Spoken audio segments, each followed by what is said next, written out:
Om Swastiastu, perkenalkan nama saya Igusti Ayunila Febrianti dengan NIM 21130911002. Pada video kali ini saya akan menjelaskan salah satu suku yaitu Polygonaceae.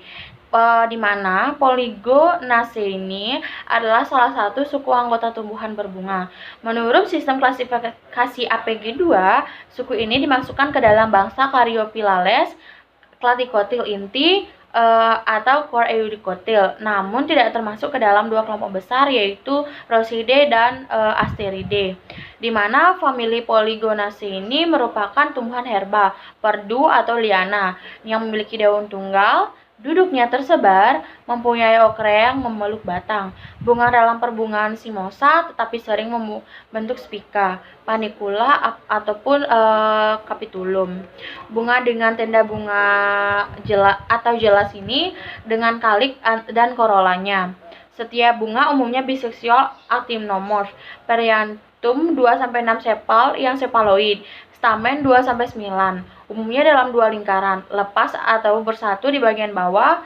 Ovarium 1. Superus terdiri dari 2 sama carpellum beruang 1 dengan 1 ovulum buah kurung aken atau nux. Nah, di sini saya mengambil contoh yaitu tanaman air mata pengantin seperti ini, teman-teman. Nah, seperti ini. Saya akan menjelaskan mengenai tanaman air mata pengantin ini, di mana tanaman ini yang berasal dari Meksiko, yang merupakan tanaman hias yang mudah ditemukan di Indonesia. Dalam bahasa Inggris, tanaman ini dikenal dengan beberapa sebutan, di antaranya coral vine, corallina, dan Bellisma grande. Di Indonesia, jenis yang paling banyak ditemui adalah Antigonon leptopus.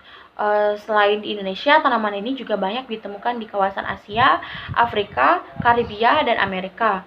Bunga air mata pengantin ini memiliki warna yang indah seperti ini, yaitu merah muda. Selain merupakan tanaman rambat, bunga air mata pengantin ini juga disukai oleh serangga penyerbuk seperti kupu-kupu, lebah, semut, dan kumbang. Seperti ini jenis bunganya.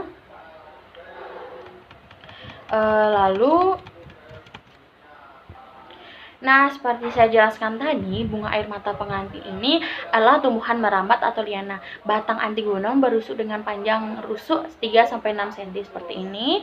Batang tersebut memiliki bulu-bulu halus serta ruas rusuk yang menggembung.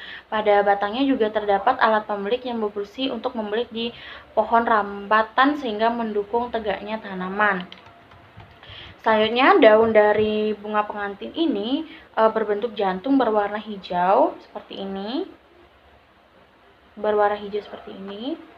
serta di permukaan daunnya itu bergelombang atau tidak rata.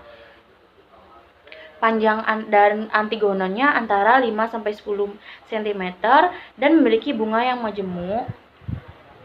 Ini bunganya, bunga yang majemuk yang tersusun atas malai dan tumbuh dari ketiak daun seperti ini.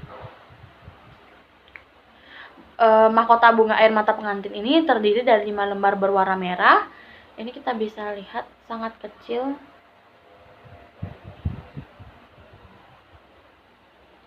Nah, yang 5 lembar berwarna merah jambu ataupun ada yang jenis lainnya, yang masing-masing mempunyai panjang sekitar 7 mm. Bentuk 3 mahkota bunga terluar memiliki bentuk bulat telur atau menyerupai jantung, sedangkan 2 mahkota yang lebih dalam itu bentuknya runcing. Setelah semua mahkota mekar, mahkota akan membesar dan menyelubungi buah. Buahnya seperti selaput dengan warna kehijauan.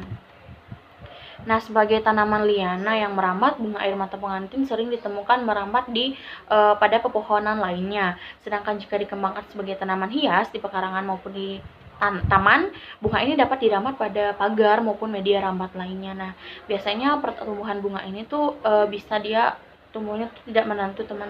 Jadi dia tumbuhnya bisa di pohon maupun di tembok-tembok. Dia kayak sebagai perindang atau peneduh dalam suatu media rambat tersebut gitu. Karena tumbuhnya yang bergerombol seperti itu. Nah, selain mampu ditanam dan hidup baik di iklim atau daratan tropis maupun subtropis, ternyata tanaman tanaman bunga pengantin ini tuh juga bisa ditanam dengan cara menggunakan bibit atau biji stek, batang dan cangkok juga. Nah, selain itu saya akan memberikan fakta dari bunga atau tanaman air mata pengantin ini, di mana tanaman air mata pengantin ini mampu digunakan sebagai obat herbal yang bermanfaat untuk kesehatan. Tanaman ini diyakini bisa menjadi obat diabetes dan juga menjaga fungsi hati. Bisa mengkonsumsinya dengan cara minum air dari rebusan bunga air mata pengantin ini. Nah, mungkin menurut saya ciri khas dari tanaman suku Polygonaceae ini yaitu memiliki bunga yang memiliki tangkai seperti ini. Tumbuhnya satu tangkai berbanyak gini. Bedanya dengan suku yang lain seperti kembang sepatu hidup dalam satu tangkai satu bunga. Tapi kalau misalnya bunga dari Polygonaceae ini dia hidupnya satu tangkai banyak bunga seperti ini. Ini pun banyak bunga-bunga kecilnya seperti itu. Nah, mungkin itu saja penjelasan saya mengenai salah satu suku dari Kingdom Plantae, yaitu suku Polygonaceae ini. Mohon maaf apabila ada kesalahan kata. Saya ucapkan terima kasih bagi yang sudah menonton. Tutup dengan para Santi. Om Santi Santi Om.